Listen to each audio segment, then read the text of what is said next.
So what is sin, right? If we're being tempted to sin, that's what we're talking about here is sin. Well, let's take a little moment and identify what sin is. Right, the Bible says that sin is transgression against the law, right? It's breaking the rules. Well, is that what sin is? It's a part of it, but underneath what sin is also the selfish desire that wants to say, no, God, not your way, my way. And one way that people will define right and wrong a lot of times is causing harm. And it sounds good, right? Don't harm others. Don't cause harm to others. If it's something that's going to hurt someone else and that's bad, don't do it. And that's a good general rule of thumb.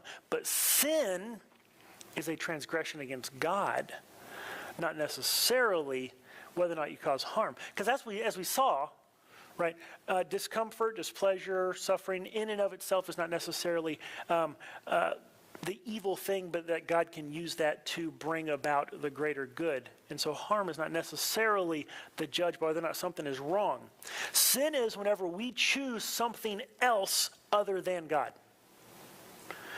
Let me take a moment, if I may, kind of, I guess, put on the professor hat. Goodness, the idea of goodness, what is right, what is wrong, good is defined by God's character.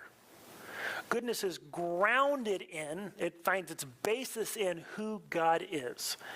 There's this, it comes from ancient Greece, it's called the Euthyphro dilemma. And it basically sets up this. It says there's two basic ideas, and it's supposed to disprove God, is that either God just arbitrarily declares that something is wrong.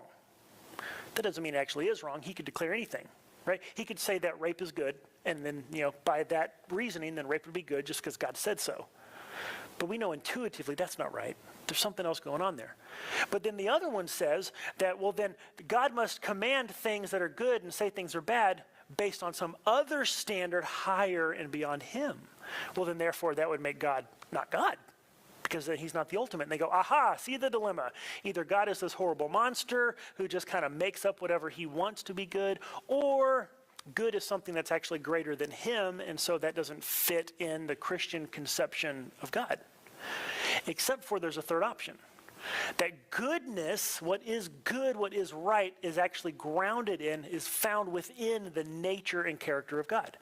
So whenever God says, thou shalt not lie, he's not just making it up out of thin air. It's the fact that of his nature and character, there is no deceit.